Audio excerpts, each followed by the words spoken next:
is enough said. Happy Sunday, Heat Nation. Your boy Ernest here. Back with another Miami Heat Talk video. Hope you guys have enjoyed your holiday weekend so far. We're towards the end of it, you guys. So instead of looking at this with a glass half empty mindset, let's look at it as a glass half full mindset. It's the last day of the holiday weekend, so I hope you guys are enjoying it. Don't forget to like, share, and subscribe as we continue our push for 7,000 subscribers. Now that we got that out the way, guys, let's go on another Miami Heat Talk adventure. Now, I have a couple things I want to talk about today. Before we get to today's topic, you guys, I want to go ahead and just recap yesterday's Summer League game against the San Antonio Spurs. Posted a short about it last night, but I haven't really talked about it. Now, the Miami Heat defeat the San Antonio Spurs 82-69. You get great games from Pellel Larson and Kel'el Ware. Pellel Larson gives you 18 points, 3 rebounds. Kel'el Ware gives you 14 points, 7 rebounds, 2 steals, 3 block shots. The only problem with their game yesterday, even though Pellel Larson went 10 for 11 from the free throw line, both Kel'el Ware and Pellel Larson combined were 0 for 8 at 3. Not something I'd really worry about. I know Heat Twitter, you can never satisfy Heat fans. Even though when we win, people have to go ahead and complain about a little something. I don't think it's a big deal. I think it's just one game. So whatever. Good game by them.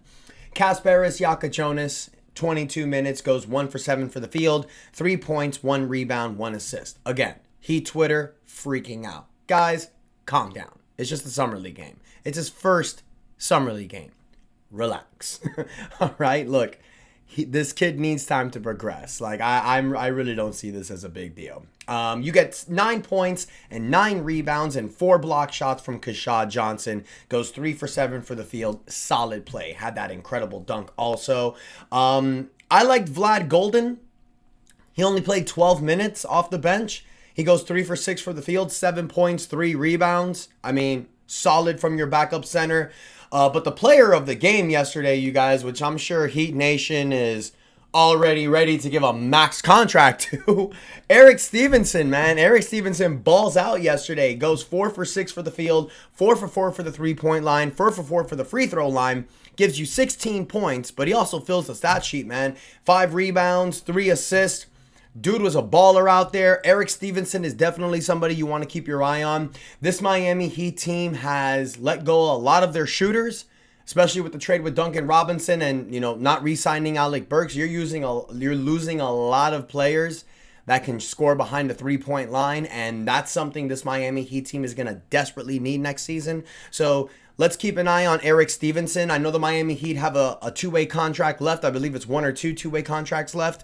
So look for Eric Stevenson possibly to get one of those. I know Vlad Golden is on the other one, and then Drew Smith, he'll probably get the third one. So really good game from the guys yesterday. They have another one today against the LA Lakers. I'm really interested in seeing what Kasparas Yakajonas does. I hope he answers the calling and has a great game today. If not, it is what it is. Baby steps. Let these guys improve and get together. So I'm excited about Summer League contests, you guys. But getting to the topic of this video, you guys, I know that right now things are really quiet when it comes to the rumor mill. There's not really a lot of people right now that the Miami Heat are eyeing on. But there was a report yesterday by Barry Jackson that I want to talk about. Barry Jackson being a very credible writer for the Miami Heat. He reported yesterday that the Miami Heat is going to pick up an interesting player. Said an interesting player should be added to the Miami Heat soon. People were coming on to Barry pretty hard about that. Then Barry responded to that comment with this quote. Remember, you can carry 21 players during the offseason. So fact, Heat has 15 guaranteed standard contracts. Would not keep them from adding a 16th or 17th guaranteed. Eventually, we'll need to dump someone to add someone. Then a fan responded to Barry's comment saying, or Barry's post saying, that's why I'm confused. Like, this guy just drops a hint and leaves us hanging like that. And then Barry Jackson deleted the post. So what does that tell me? And what does that tell Heat Nation? that this Miami Heat team ain't done this offseason. And I know that people look at this team as having 15 players and that's it, we're running it back. There's been multiple reports that have been going on, not just from Miami Heat journalists, but from NBA journalists as well, saying that the Heat are still trying to make some moves. You know, right now, you guys, the Miami Heat, there's a potential trade possibly going on with Andrew Wiggins. We don't know what's going to happen with Terry Rozier. I know the Heat, the only reason why the Heat still have Terry Rozier right now is two reasons. One, they're trying to move him along with other players for a potential whale. So for example, let's say hypothetically, Giannis becomes available.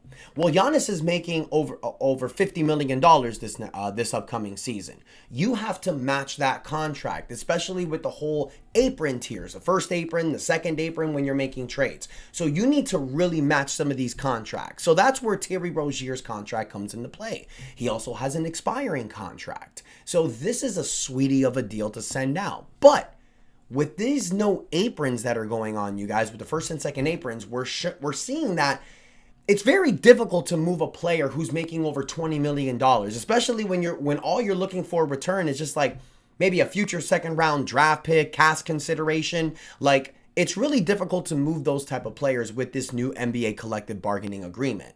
So there's a possibility where the Miami Heat negotiates a buyout with Terry Rozier. I wouldn't be surprised with that.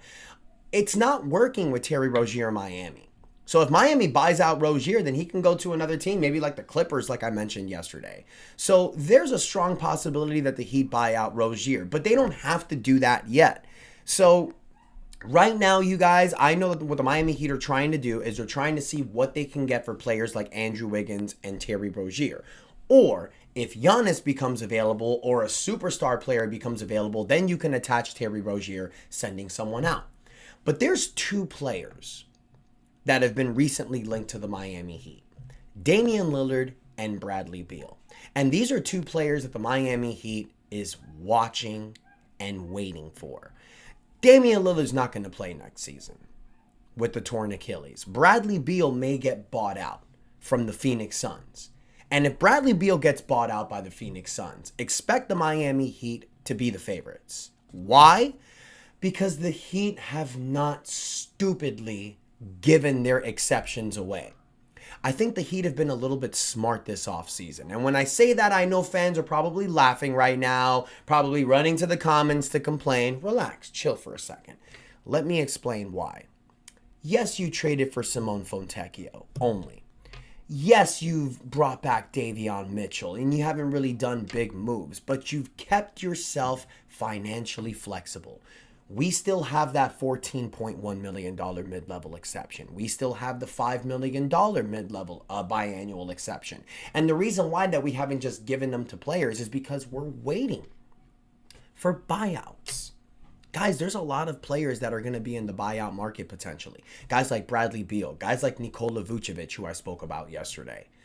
And even other players after that, maybe Marcus Smart, maybe Chris Middleton. There may be players that come up in the buyout market where other teams who have just thrown their money away, kind of like the LA Lakers, can't compete with the Miami Heat when it comes to signing a buyout player. Because when you have your biannual exception and your mid-level exception, and a player is bought out like Bradley Beal, he's going to get a lot of that money he's earned back. And then when you go into the market and a team that doesn't have money left is like, well, all we can give you is the minimum. But look at what you're getting bought out for. You're getting that money. But then the Heat will come in and it's like, yeah, they'll give you the minimum, but we'll give you $10 million this year. And remember, you're playing in Florida, which not only has great weather, but no state taxes. That's a benefit that the Miami Heat have. So the Miami Heat are actually going to be players when it comes to the buyout market. And when it comes to Damian Lillard, you guys, I've mentioned this multiple times before.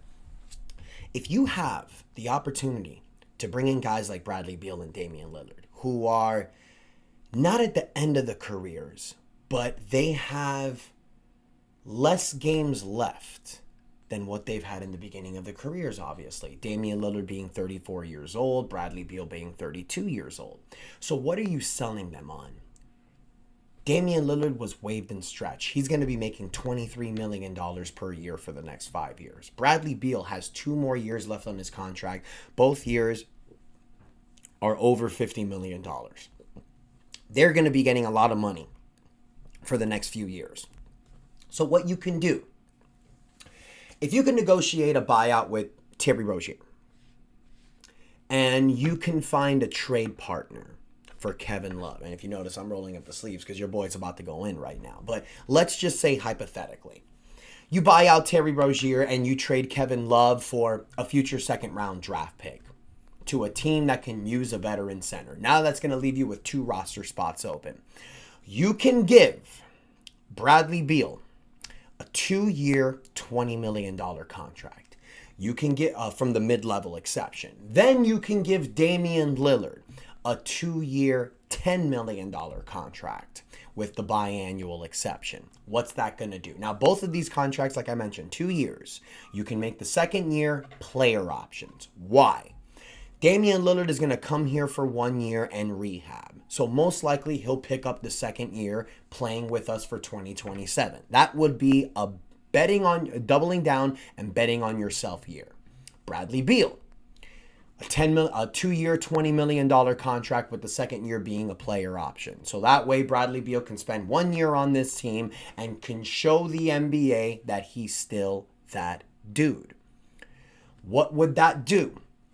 It would open up a world of possibility for Bradley Beal. This would make him a free agent again after next season if he declines his player option. And if he has a really good season next year with the Heat, now he can test the free agency market and get a Klay Thompson contract. Kind of like a 3-year, $50 to $60 million contract. I think Bradley Beal can get that with another team in the open market, even turning 33 next year. Damian Lillard's the one that's a little bit more tricky. Damian Lillard, you pay him $5 million with a biannual contract this year so he can rehab here in South Florida. Then he'll most likely pick up the player option for 2027. He may opt out. Who knows? But if he picks up the option, now he's playing with the Heat for the 2027 season. Balls out, has an incredible year. Even at 35 years old, I wouldn't doubt that a team gives Damian Lillard a 2-year, $40 million contract. Maybe it's Portland. Maybe he goes back to Portland and finishes his career. Who knows? These are ideas that I'm saying. But for anyone right now that'll be like, that's not possible, I don't think so. I think the Heat have flexibility on their side. Because what you're presenting to these guys is your current team don't want you. So you bet on yourself and double down. You come here to South Florida where these 2 guys were linked 2 years ago. Jesus, is this 2023? 2 years ago, we were talking about Bradley Beal and Damian Lillard, and here we are. But I've mentioned this in earlier episodes, and I was on Team to Beat Miami Heat with Amir, and we did an exact episode about this, and I said, if you can bring in Bradley Beal to this team, and if you can convince Bradley Beal to be the 6th man, that would be the perfect role for Bradley Beal. Now, look, I don't think a starting lineup with a backcourt of Bradley Beal and Tyler Hero is terrible, but we saw this with Atlanta, with Trae Young and DeJounte Murray. We even saw this here in Miami with Terry Rozier and Tyler Hero. 2 offensive-minded guards that are not known for their defense as your starting backcourt isn't really the best way to go. So if you can convince Bradley Beal, he'll still be averaging his 30 minutes a game, but just coming off the bench. So that way Davion Mitchell and Tyler Hero can start as the opposing guards, and that way you can have a 3-headed monster. Bradley Beal can come off the bench for either guys. That's the only argument I'm trying to make. Now, I know there's people out there that'll say Bradley Beal will never come off the bench. How do you really know? This is a guy who is trying to reprove himself with the NBA. This is a guy who caught a lot of flack last year. A lot of flack playing with the Phoenix Suns. So I can definitely see that happen. And as far as Damian Lillard goes, you guys, I can definitely see Damian Lillard coming here for a much lower contract because he's making $23 million per season for the next 5 years. This is for him to show the world that he's still Dame Dollar. I would welcome them both coming here. And how can the Heat make that happen? Find a trade partner for Terry Rozier and Kevin Love, or negotiate buyouts with them. It is what it is, man. It's business. So Heat Nation, I want to hear from you. Do you think the Heat have a realistic shot of getting Bradley Beal and Damian Lillard? On the low, I've been seeing a lot of people in recent comments where I've talked about this saying, no way I would bring Bradley Beal here for that money. No, it's not $50 million you're bringing Bradley Beal here for. It is if Bradley Beal is bought out And remember, guys, being bought out, I've seen this in the comments a lot, being bought out is not waiving and stretching a player. They're two different things. Waiving and stretching a player like Damian Lillard is when you take the amount that they have, you release them, and then you pay them that amount over a stretch.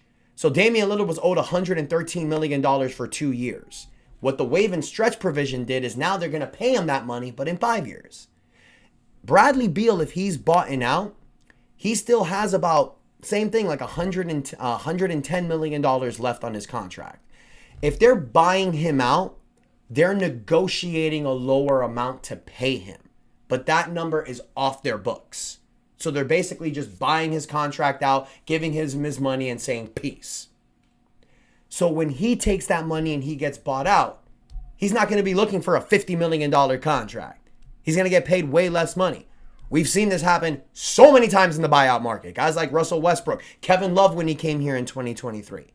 This is why you have to stay under the second apron. This is why it's beneficial to stay under the first and second apron, because when players get bought out, you're able to get them.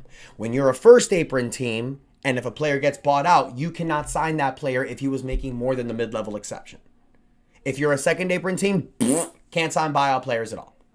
So the Heat have a lot of flexibility. So Heat Nation, I want to hear from you. Let me know what you guys think in the comments. Don't forget to like, share, and subscribe. Appreciate the support. And until next time, your boy Ernest out. And that is enough said.